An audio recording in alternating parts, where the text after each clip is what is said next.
뉴스에 시작합니다. 김윤수입니다. 광주 집회 그 후폭풍이 정치권을 강타했습니다. 먼저 여권은 예상보다 많은 인파가 몰린 것을 두고 고무적이란 반응을 내놓고 있습니다. 내부적으로는 어느 정도 여론전이 먹혀들고 있다는 판단입니다. 특히 어제 광주에서 나타난 호남 지역 민심엔 이재명 대표의 대선 출마를 반대하는 목소리가 담겨 있다면서 야권을 향해서 공세를 펼쳤습니다. 오늘의 첫 소식, 남영주 기자의 보도입니다. 어제 광주 금남로에서 열린 탄핵 반대 집회입니다. 참석자들은 태극기와 성조기를 들고 금남로를 가득 메웠습니다. 윤석열 대통령! 윤석열 대통령! 국민들을 일깨워 주신 윤석열 대통령 석방하라! 국민의힘은 광주에서 열린 탄핵 반대 집회를 비판한 더불어민주당을 향해 광주 정신이 민주당 정치인들의 독점적 소유물이냐고 반문했습니다. 민주화운동 성지인 광주는 안 된다는 발상 자체가 지역주의를 조장하는 것이고 편가르기를 조장하는 것이고 이재명식 나라를 거부하는 국민이라는 해석도 나왔습니다. 호남 출신 장성민 전 의원은 SNS에 금남로 3만 민심은 이재명 대표 대선 불출마 요구라고 주장했습니다.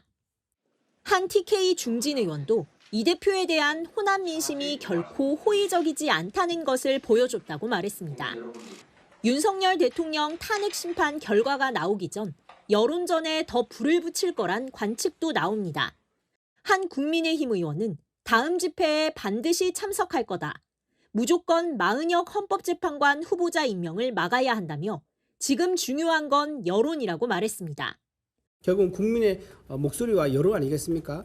그래서 헌법이 절차적으로 잘못되고 있다, 폐행된다 그러면은 국민이 거기에 대해서 목소리를 내고 잘못된 걸 바로잡을 또 의무도 있다 이렇게 생각합니다. 홍준표 대구시장은 금남로는 광주 민주화의 상징거리인데 탄핵 반대 보수단체 집회가 개최될 수 있었다는 건 그만큼 광주가 변하고 있는 것이라고 평가했습니다. 채널A 뉴스 남영주입니다. 반면 민주당은 광주에서 열린 이 탄핵 반대 집회를 한 목소리로 규탄했습니다. 민주화의 성지에선 용납할 수 없는 일이라면서 광주는 하나라고 강조했습니다. 서주희 기자입니다. 민주당은 어제 광주에서 열린 탄핵 반대 집회에 대해 비판을 쏟아냈습니다. 이재명 대표는 전두환의 불법 계엄으로 수천 명이 죽고 다친 광주에서 불법 계엄 옹호 시위를 벌이는 그들이 과연 사람이냐면서 악마와 다를 게 뭐냐고 비난했습니다. 최소한 광주에서 내란 수괴를 옹호하고 학살을 지지하는 비상계엄을 지지하는 집회를 한다는 것은 홀로코스트가 행해진 곳에 나치 추종자들이 집회를 한다는 것입니다. 광주가 찬반으로 쪼개졌다는 정치권 일각의 주장도 일축했습니다. 전현희 최고위원은 하늘이 두 쪽 나도 광주는 두 쪽 나지 않는다며 극우 세력이 벌인 만행을 결단코 용납하지 않겠다고 했습니다. 오히려 여당이 극우 세력과 함께 거짓 선동을 벌이고 있다고 주장했습니다. 더 선전선동하고 있는 것이 이제 극우 세력들이고 국민의힘이 이 거짓 선동을 끊어줘야 되는데 이 거짓 선동의 함정에 지금 국민의힘이 같이 빠져들고 있다. 많은 인파가 몰린 것을 두고 탄핵 반대 진영에서 집회 참가자를 동원했다는 의혹도 제기했습니다. 박지원 의원은 일부 개신교 신자들을 전국에서 동원한 것은 예수님의 정의가 아니다라고 했습니다. 한 민주당 의원도 외지에서 끌어모은 사람들로 보인다면서 당 차원에선 걱정할 필요가 없다고 본다며 확대 해석을 경계했습니다. 채널A 뉴스 서주입니다. 앞서 헌법재판소는 윤석열 대통령 측의 이 추가 증인 신청을 받아들이고 오는 20일 오후 10차 변론 기일을 갖기로 했습니다. 윤 대통령 측은 같은 날 오전 내란 혐의 형사 재판과 구속 취소 신문이 함께 잡혀 있다면서 이 변론 기일을 미뤄달라고 요청했는데 정작 헌재는 별다른 반응을 보이지 않고 있습니다. 김정근 기자입니다. 윤석열 대통령 측이 헌법재판소에 변론 기일 변경을 신청한 건 그제입니다. 오는 20일 열리는 탄핵 심판 10차 변론을 25일로 미뤄달라는 겁니다. 10차 변론 기일은 오후 2시인데 같은 날 오전 10시 서울중앙지법에서 내란 우두머리 혐의 형사재판의 첫 준비기일과 구속 취소 신문이 잡혀 있다는 게 연기 요청 사유입니다. 대통령 측은 이들 일정을 하루에 모두 소화하는 건 현실적으로 어렵다는 입장입니다. 특히 대통령 측은 서울중앙지법의 구속 취소 신문에 윤 대통령이 직접 출석하는 방안도 검토해 왔습니다. 대통령 측은 방어권 보장 차원에서 헌재 10차 변론기일 연기가 반드시 필요하다는 입장입니다. 앞서 헌재는 윤 대통령의 형사재판 기일이 20일 오전으로 잡힌 상태에서도 10차 변론 기일을 같은 날 오후로 잡았습니다.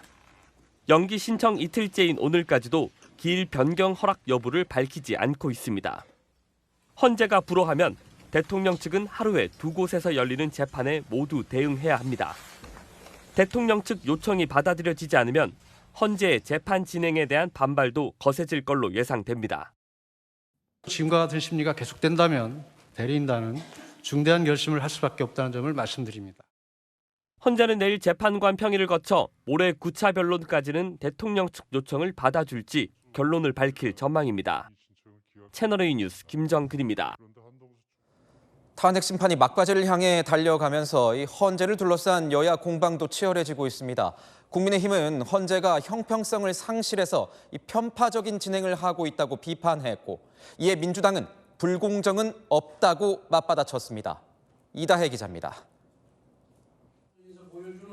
권성동 국민의힘 원내대표는 이번 주가 연쇄 탄핵 슈퍼위크라며 말문을 열었습니다. 윤 대통령을 비롯해 한덕수 국무총리와 이창수 중앙지검장 등의 첫 변론 일정을 언급하며 헌법재판소를 향해 형평성을 잃었다고 비판했습니다. 특히 이창수 지검장과 검사들은 직무가 정지된 지 무려 74일 만에 첫 변론입니다. 헌법재판소가 형평성을 상실했다는 것을 단적으로 보여주는 대목입니다. 윤 대통령의 탄핵 심판이 10차 변론 기일까지 잡혔는데 한 총리 등은 이제서야 첫 변론을 시작한다는 겁니다. 나경원 국민의힘 의원도 헌재가 편파적 진행을 한다며 날을 세웠습니다. 지난 13일 8차 변론 기일에서 윤 대통령이 조태용 국정원장에게 직접 질문을 못하게 한 문형배 헌재소장 권한대행의 진행을 두고 문 대행의 편파 불공정 소송 지휘에 대한 비난과 의혹이 증폭되고 있다고 덧붙였습니다.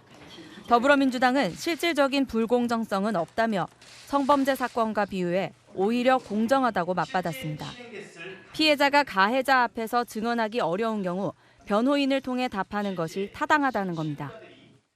대통령과 반대되는 입장을 얘기해야 되는 공직자들의 진술이기 때문에 매우 어렵다라는 점에서 사실은 퇴정하는 게 오히려 공정한 재판이고, 비명계 대선 주자로 꼽히는 김경수 전 경남지사도 입장문을 통해 헌법 재판을 부정하거나 공격한 것은 오로지 군사 독재뿐이라고 비판했습니다. 채널A 뉴스 이다혜입니다. 문형배 헌법재판소장 권한대행은 고교 동창 인터넷 카페에 이 올라온 음란물에 댓글을 달았다는 의혹을 받았습니다.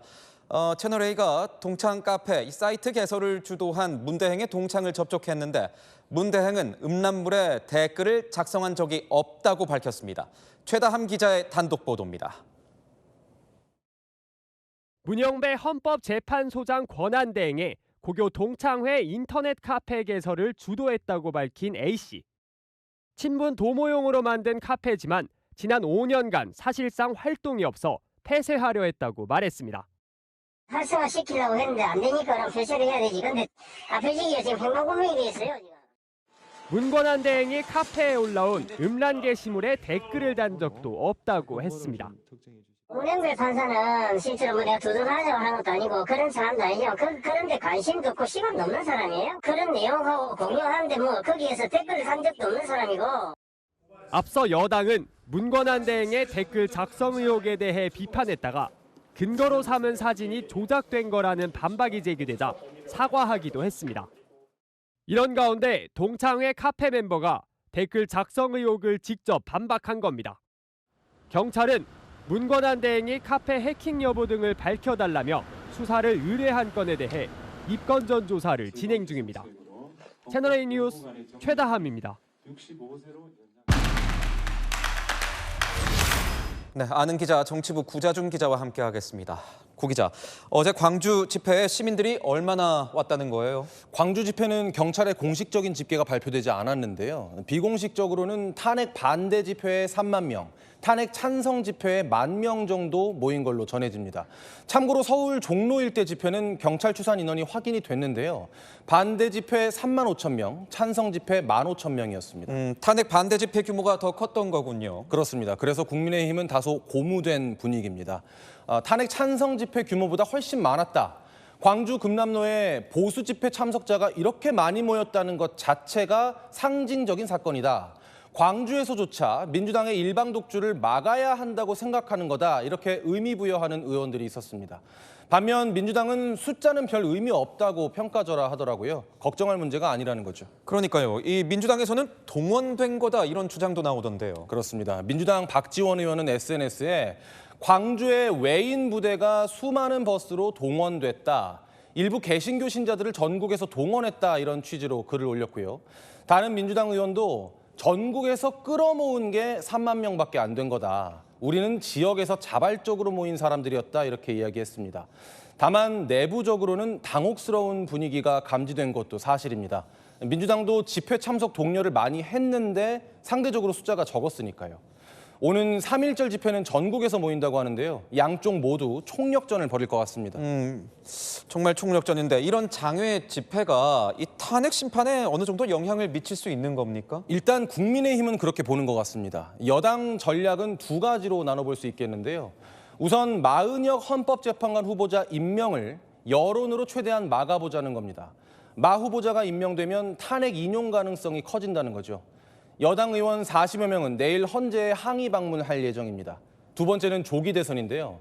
윤석열 대통령 탄핵이 인용이 되어서 대선을 치르게 되더라도 지지층을 결집하는 효과가 있다는 겁니다. 사실 국민의힘 내부에서도 헌재가 여론에 영향받지 않을 거라는 전망이 있거든요. 국민의힘은 대선 이 두 글자 입 밖에 꺼내기 쉽지 않잖아요. 하지만 현실화된다면 전국적인 탄핵 반대 집회는 효과적인 전략이라는 겁니다. 반대로 민주당에서는 어떻게 보고 있나요? 민주당은 윤 대통령 탄핵 인용은 변하지 않는 결론이다. 이런 확신이 있습니다. 한 율사 출신 의원은 탄핵 반대 집회 100만 명이 모인다고 해도 헌재의 결론은 바뀌지 않을 거라고 하더라고요. 다만 민주당도 여론전을 신경 쓰는 건 마찬가지로 대선을 염두에 두고 있기 때문입니다. 국민의힘이 지지층을 결집하고 여론을 호도하는 걸 보고만 있으면 대선에 영향을 받는다는 우려가 있는 거죠. 결국 양쪽 모두 지금의 여론전은 탄핵 심판 결과 자체보다는 조기 대선에 방점이 찍혀 있다. 이렇게 볼 수 있을 것 같습니다. 네, 지금까지 아는 기자였습니다. 요즘 금값이 하늘 높은 줄 모르고 치솟으면서 결혼을 앞둔 예비 부부들 비상이 걸렸습니다. 예식날을 잡기도 전에 예물부터 산다는데 심지어 이 예물로 다이아몬드보다 순금 반지를 더 선호한다고 합니다. 여인성 기자가 취재했습니다. 주말을 맞은 서울 종로 귀금속거리. 예물을 보러 온 예비 부부에게 치솟은 금값은 큰 부담입니다. 좀 많이 비싸져가지고 지금 좀 걱정이라 최대한 가지고 있는 거 녹이면서 팔면서 이렇게 하려고 좀. 3년 전만 해도 300만 원에 순금 예물 반지와 목걸이, 팔찌까지 살 수 있었습니다. 하지만 이제는 금값이 오르면서 같은 가격으로 커플 반지만 살 수 있습니다. 그러다 보니 결혼 예정일은 한참 남았지만 급하게 예물부터 맞추러 온 커플도 있습니다. 결혼은 내년 5월, 6월쯤에 생각을 하고 있어요. 값도 빨리 너무 치솟고 있고 그래가지고 빨리 준비하는 게 맞겠다 싶어서. 결혼 준비 커뮤니티에도 오늘이 가장 싸다며 예물부터 맞추러 간다는 글들이 올라오고 있습니다. 금값이 오르고 합성 다이아몬드 부상으로 천연 다이아몬드 가격이 하락하면서 순금 반지를 선택한다는 예비 부부들도 많아졌습니다. 실제 지난해 11월 195만 원이었던 0.7캐럿 다이아는 최근 153만 원까지 떨어졌습니다. 지금은 정부 젊은들 분들도 순금을 많이 선호해서요. 다이아값이 랩다이아가 나오는 바람에 많이 폭락을 했어요. 지난 2주간 5대 시중은행의 골드바 판매액은 지난해 같은 시기 대비 20배나 많아 역대 최고치를 기록했습니다. 금 사재기에 금값 상승이 지속되면서 예비 부부들의 고민도 깊어지고 있습니다. 채널A 뉴스 여인선입니다. 부동산 시장의 가장 큰 손은 누구였을까요? 지난해 전국에서 아파트를 가장 많이 사들인 게 바로 30대였습니다. 대부분 영끌족들이라는데 최근엔 이자 부담을 견디지 못하자 하나둘 급매물로 던지고 있습니다. 임종민 기자입니다. 중저가 아파트가 몰려있는 서울 노원구의 한 아파트 단지입니다. 8억 원대를 웃돌던 이 아파트는 최근 6억 8천만 원에 거래됐습니다. 집값 하락에 거래량까지 줄면서 이같이 시세를 크게 낮춘 깜짝 거래가 등장하고 있습니다. 지난해 대출 규제 강화를 앞두고 30대 실수요자들이 대거 영끌에 나서면서 30대는 전국은 물론 서울에서도 아파트를 가장 많이 매수한 연령대가 됐습니다. 이때 자금이 부족한 30대가 몰린 곳이 서울에서 집값이 상대적으로 저렴해 갭 투자가 가능했던 이른바 노도강 지역이었습니다. 하지만 고금리가 이어지면서 이자 부담을 견디지 못한 영끌족들이 최근 앞다퉈 매물을 내놓고 있습니다.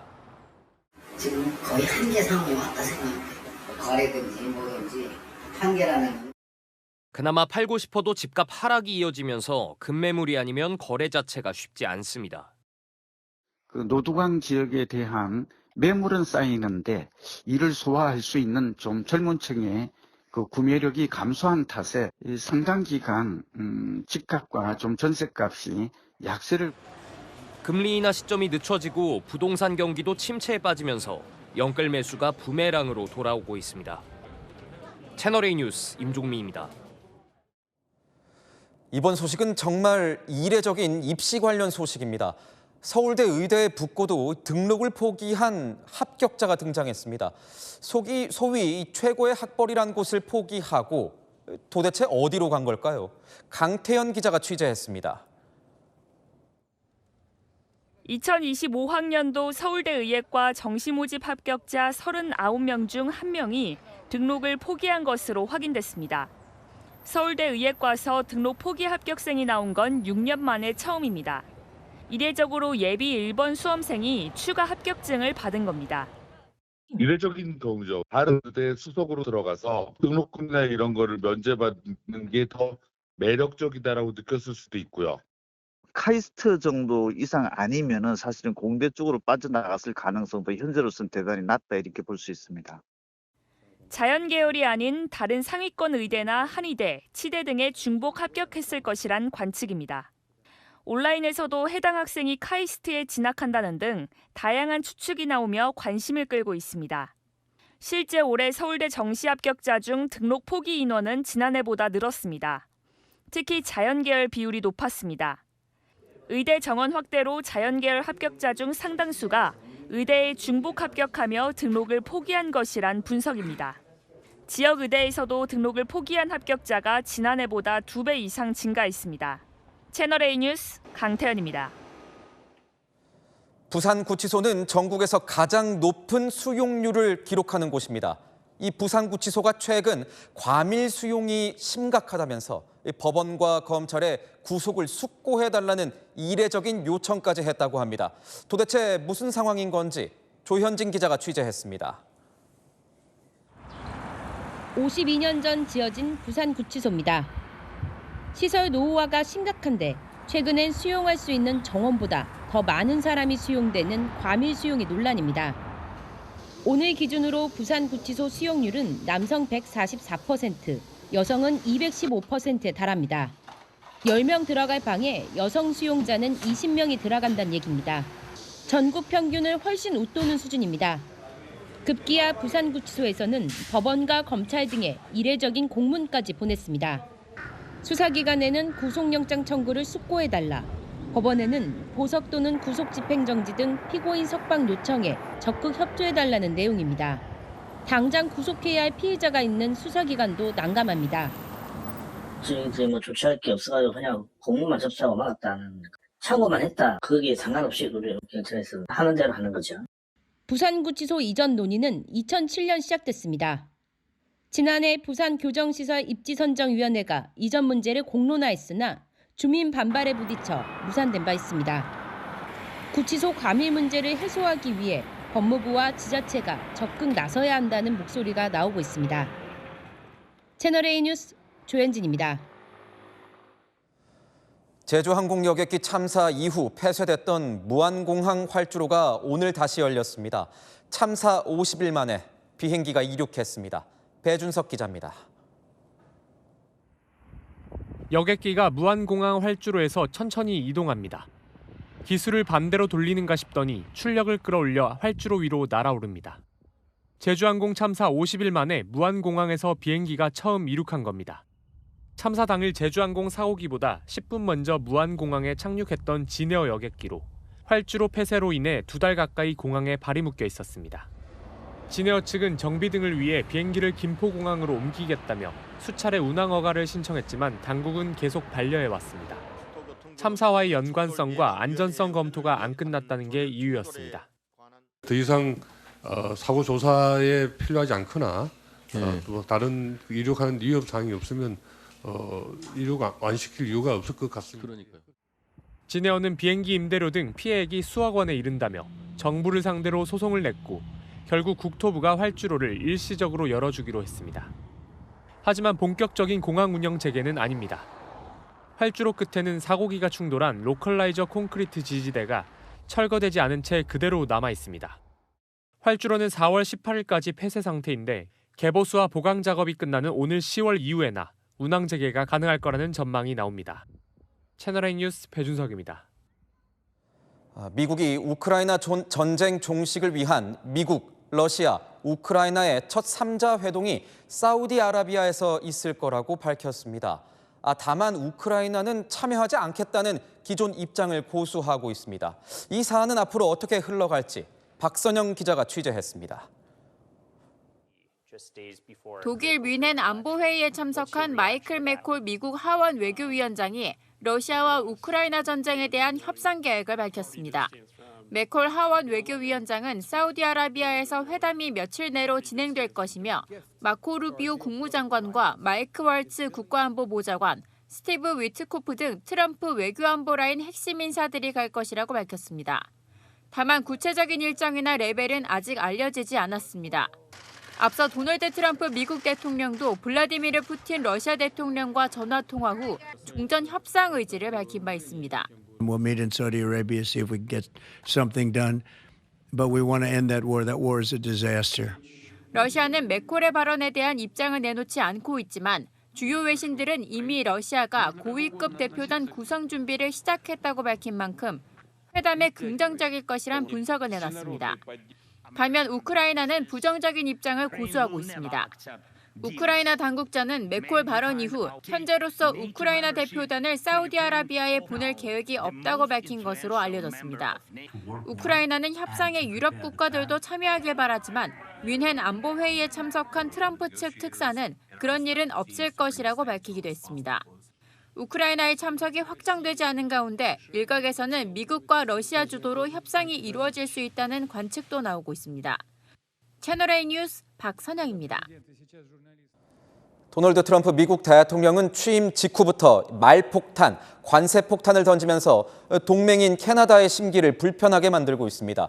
양국 국민들 사이가 예전만 못하다는데 그래서일까요? 마침 열린 두 나라의 이 아이스하키 경기, 전쟁터를 방불케 했습니다. 장치혁 기자입니다.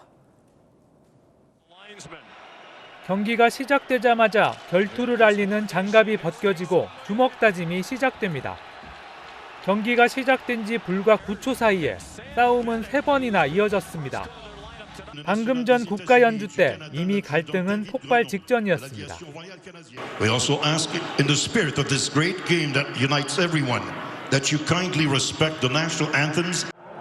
주최 측의 당부에도 캐나다 홈팬들은 미국 국가 연주 때 야유를 보냈습니다. 트럼프 대통령 부임 후 캐나다와의 불편한 관계가 극명하게 드러난 현장이었습니다. 미국은 최근 캐나다산 수입품에 25% 관세 부과를 발표했다가 한 달간 유예한 바 있습니다. 여기에 캐나다는 미국의 51번째 주로 편입되는 게 더 낫다는 트럼프 대통령의 발언까지 나오면서 감정의 골이 깊어진 상태입니다. What I'd like to see, Canada become our 51st state. We give them protection, military protection. Trump has it in mind that one of the easiest ways of doing that is absorbing our country. And it is a real thing.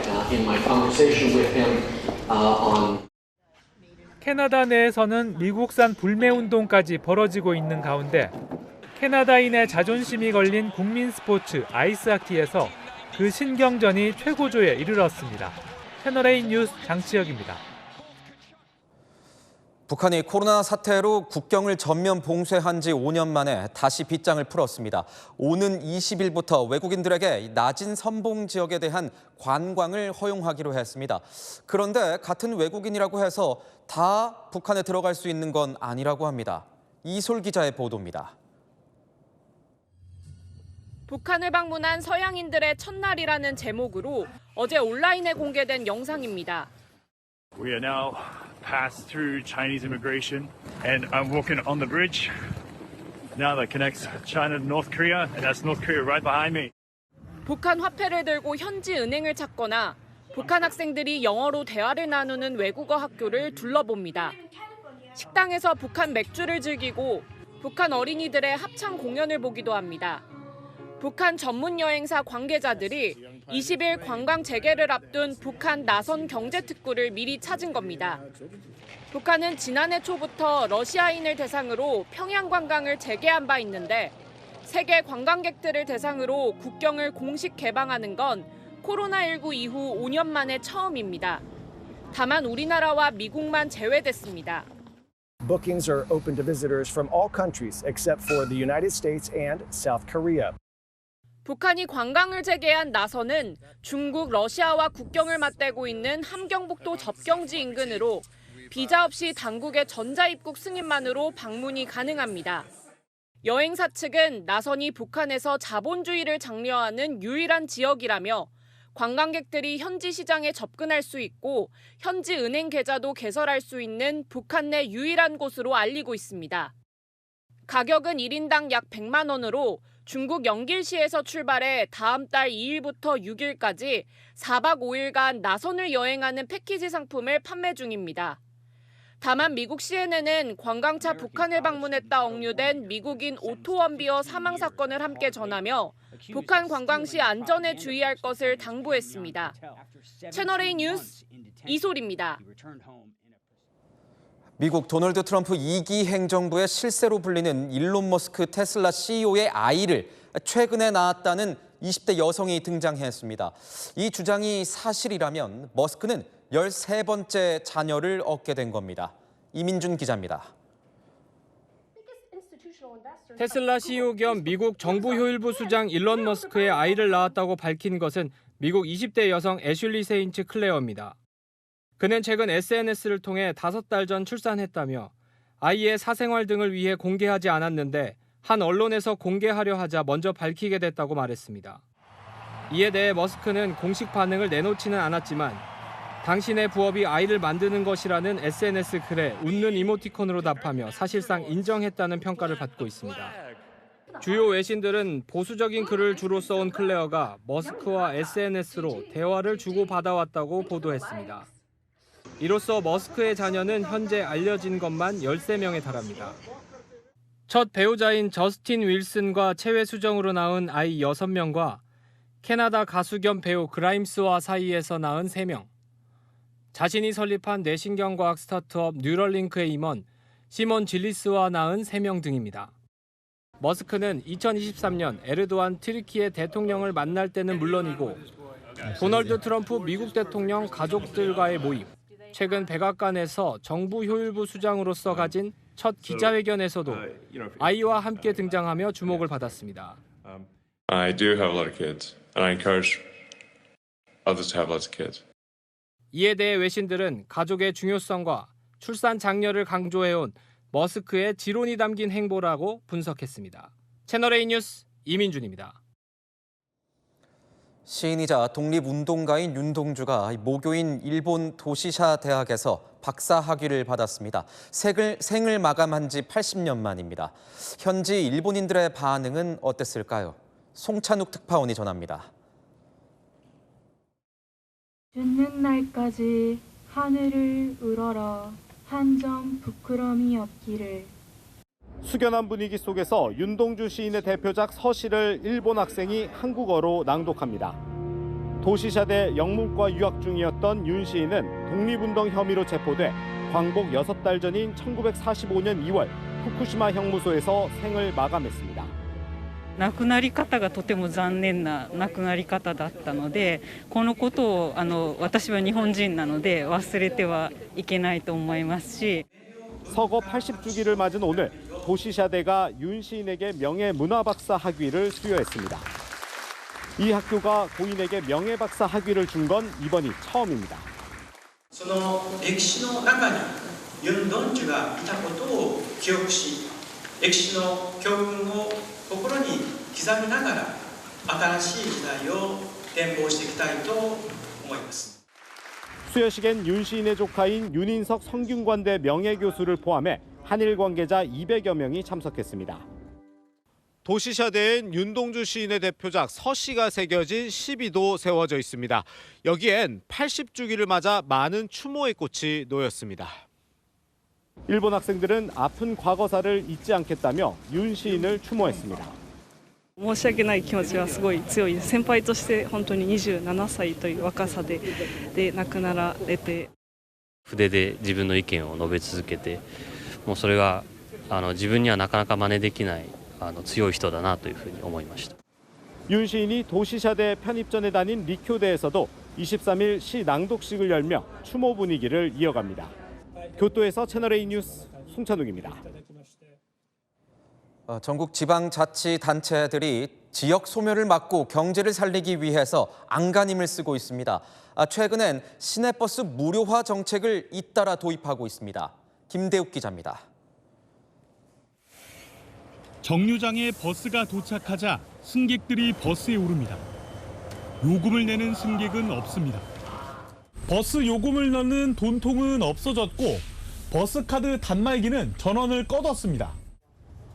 충북 진천군과 바로 옆 음성군이 올해부터 시내버스 무료화에 나섰기 때문입니다. 지역 순환버스는 물론 두 지역을 연결하는 버스 모두 공짜입니다. 주민은 물론 방문객들도 혜택을 받습니다. 주민들은 편하게 버스를 이용하게 됐다며 반깁니다. 자가용 이용하는 사람은 별로 다를 게 없어요. 좋아해가지고. 지난 2023년 전국 최초로 버스 무료화에 나섰던 경북 청송군. 시행 2년 만에 버스 이용객이 25% 이상 늘었습니다.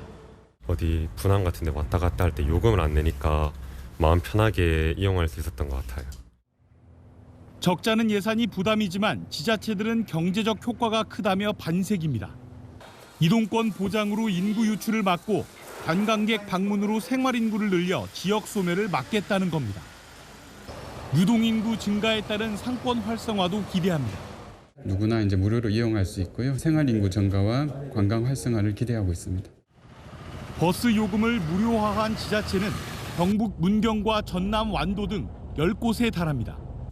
무료화를 추진하거나 검토 중인 지자체들도 늘고 있습니다. 채널A 뉴스 김대욱입니다.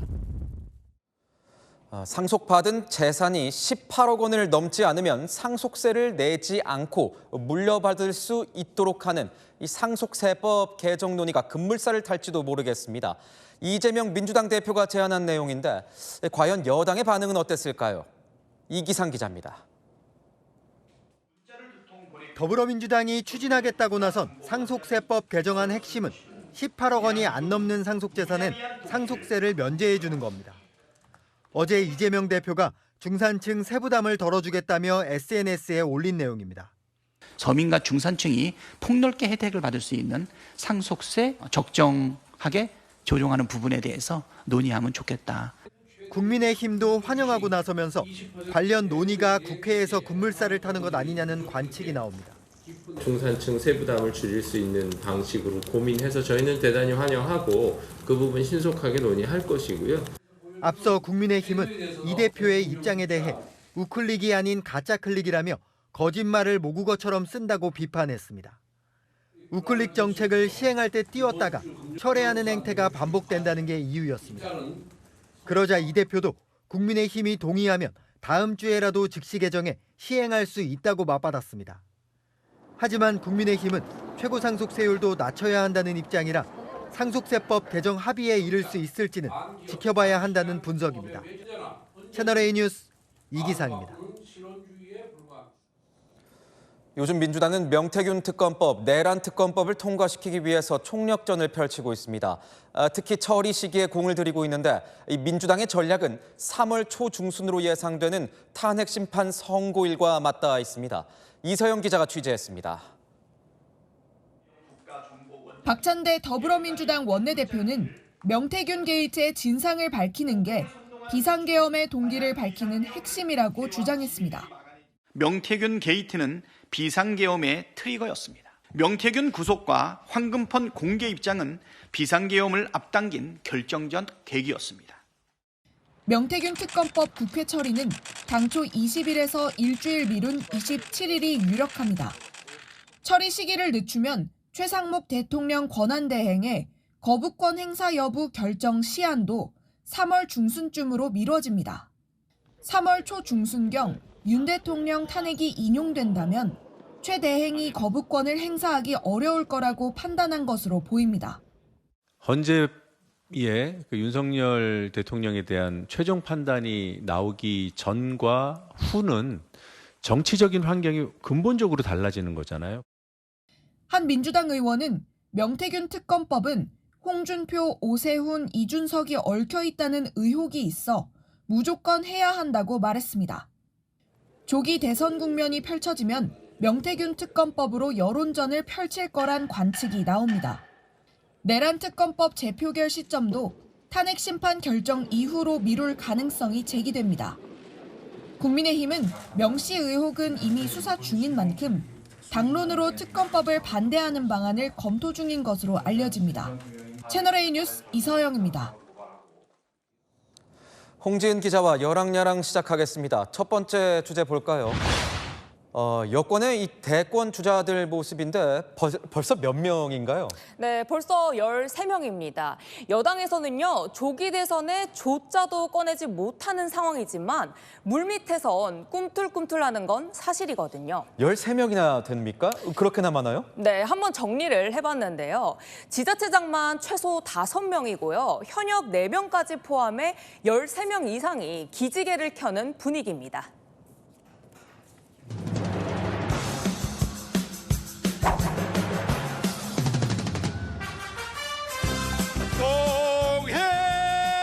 동해물과 백두산이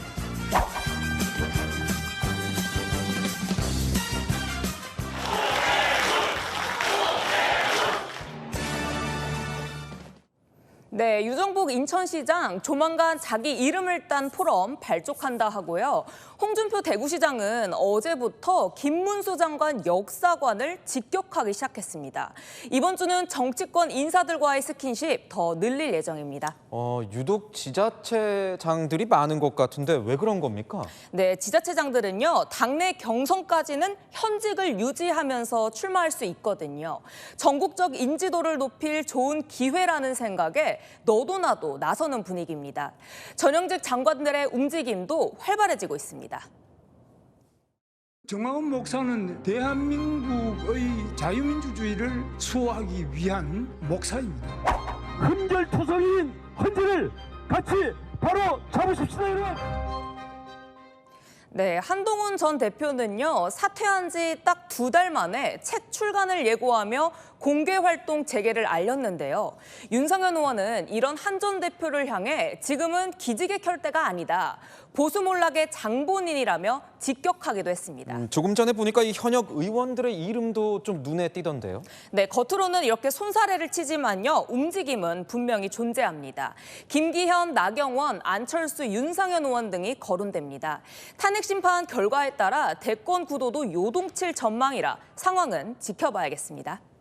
다음 주제 보겠습니다.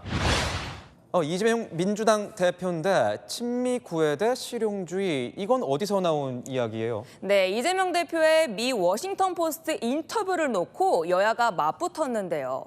국민의힘은 이 대표가 중국, 북한과 관계 개선을 원한다라는 기사 제목을 부각했습니다. 워싱턴 포스트가 이 대표를 친중 내지는 친북 인사로 규정했다고 주장했고요. 민주당은 이 대표를 유력 지도자로 소개한 부분에 방점을 찍었습니다. 같은 기사인데 서로 강조하는 부분에는 차이가 있는 거군요. 네, 그렇습니다. 트럼프 행정부와 갈등을 초래할 수 있다. 여당이 이 대목을 부각한 것 또한 이 대표의 안보관을 공격한 거라 볼 수 있겠죠.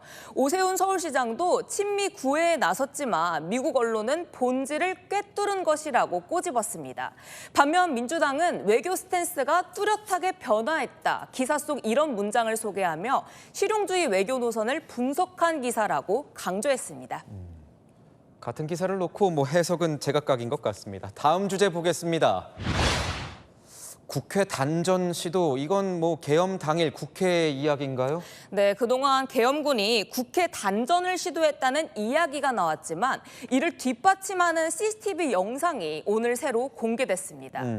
영상을 한번 같이 보죠. 민주당에서 공개한 12월 4일 이 계엄이 벌어진 새벽의 모습인 것 같습니다. 네, 이렇게 영상 보시면요. 계엄군 7명이 국회 본관을 배회하죠. 잠시 모여 얘기한 뒤 향한 곳은 설비 장비가 있는 지하 1층입니다. 가만 보니까 이 지하 출입문을 잠그는 듯한 모습도 보이네요. 네, 지하 1층에 있는 안내도를 계속 살피더니 분전함이 있는 안쪽으로 계엄군들이 진입합니다. 그러고 나서 불은 꺼졌고요. 이 상태가 5분 48초 동안 지속됐다고 합니다. 국회 직원의 인솔로 철수하는 모습까지 이렇게 화면에 담겼습니다. 단전함이 차단이 됐다면 본회의를 진행할 수 있었겠는가. 이 영상을 보면서 아찔한 순간이었다는. 네, 윤 대통령 측은요, 출입구 봉쇄 임무를 수행하기 위함이지 단전과는 무관하다고 반박했는데요. 단전 시도 여부는 국회 기능을 마비시키려 할 의도가 있었는지를 확인할 중요한 부분이죠. 명명백백하게 수사를 통해 가려야겠습니다. 네, 지금까지 여랑야랑이었습니다. 포근했던 주말을 뒤로 하고 내일부터 다시 강추위가 찾아옵니다. 찬바람이 불어와 기온이 영하로 곤두박질 칠 텐데요. 주 후반엔 영하 7도 안팎까지 떨어지겠습니다. 전국에 강풍이 불어서 체감 추위는 더 심할 전망인데 해안가엔 강풍특보도 내려졌습니다. 내일 서울의 최저 기온은 영하 4도로 오늘보다 5도 낮겠고 체감 기온은 영하 9도가 되겠습니다. 남부지방에서도 체감 영하 6도 안팎까지 내려가겠습니다. 한낮 기온도 서울 3도, 대전 5도 등 오늘보다 5도 낮겠습니다.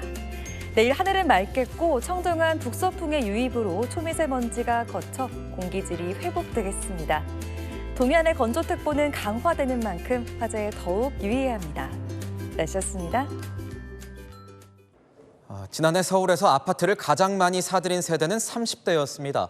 집값이 하루가 다르게 급등하는 데다 저금리 대출 기조까지 이어지면서 30대들이 영끌을 했습니다.